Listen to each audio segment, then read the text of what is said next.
Hello everyone, this is Shivani Singh from Sanskar Global School. Today I will be teaching you Chapter 1 in History, French Revolution. So let's start. The very first clear-cut expression of European Revolution or the starting of European nationalism was in the year 1789, and this is very prominent year that you have to learn. In this year only the French Revolution started. The people of France, they were unhappy with the king, and the middle class people, they were shaken or suppressed or tortured by the upper class people. Monarchy was a form of government which was prevalent in France. The French Revolution put forward ideas of liberty, fraternity, and equality. On 14 July 1789, a storming of Bastille occurred, which was hated by all, which stood for the despotic power of the government. Bastille, what was Bastille? This question arises. Bastille was a fort where prisoners were kept. The prisoners may be criminals or non-criminals. It was all the wish and will of the king that prisoners will be kept there. That's why it was hated, and people stormed the palace of Bastille. It was the first event of French Revolution. Let's move further. There were so many causes. The most prominent were three causes: social, economic, and political causes for the French Revolution. So we will be discussing first of all social causes.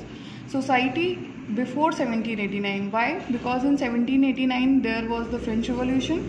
So the society was divided into three classes. First one was clergy, which included person associated with church, priest, father, and popes.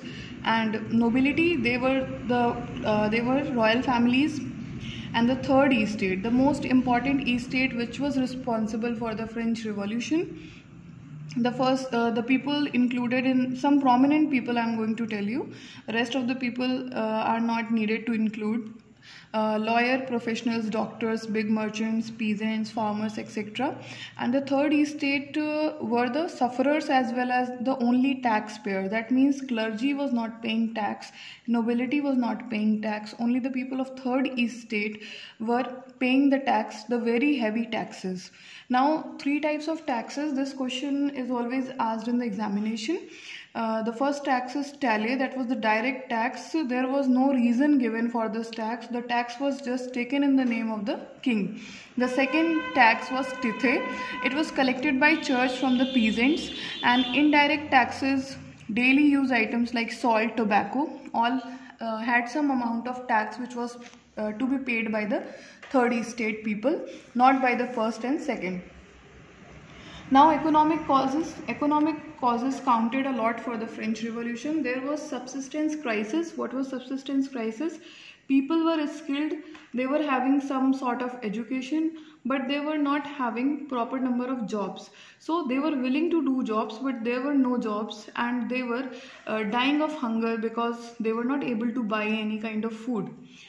Now, increased population of France was there, and if the population will increase, the demand for food will also increase. There was no work. No work directly means no money. After that, if somehow, anyhow, some of them managed to get some work, the wages were very low. They were paid a very low wage for a very big amount of work. Drought occurred, harvest failed, and situation was worsened. People were filled with anger. The situations were so worst, and the king was not able to listen to their demands, was not listening to their demands, was not doing anything for them, but only imposing taxes on them. What were the political conditions or causes which led to the French Revolution? Louis XVI, king at that time, throned in 1774, found empty treasury. There was no money left in the royal treasury.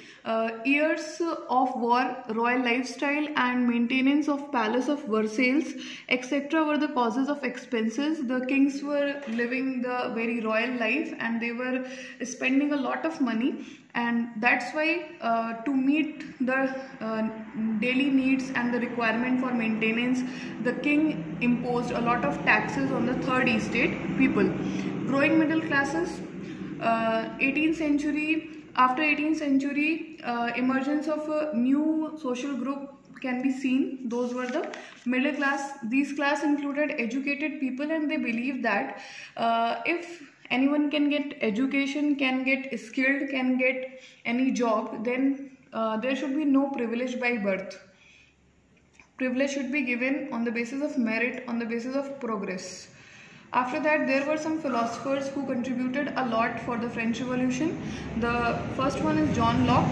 He wrote a book named as Two Treatises of the Government. He criticized the doctrine of divine and absolute right of monarch. In his book, he said that the doctrine of divine means the king was compared to God.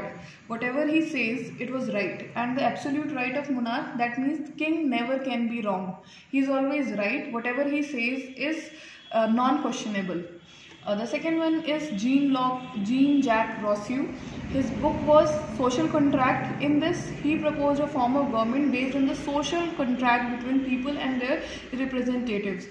We can see the type of government prevalent in our country. If the leader is doing something good for us, he is doing activities related to public welfare, then we are going to vote for them.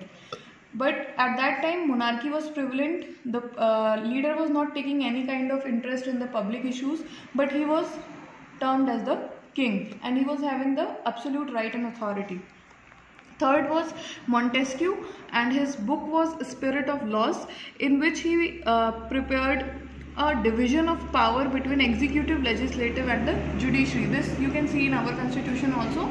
The rest of the part we will be discussing in the next part. Thank you.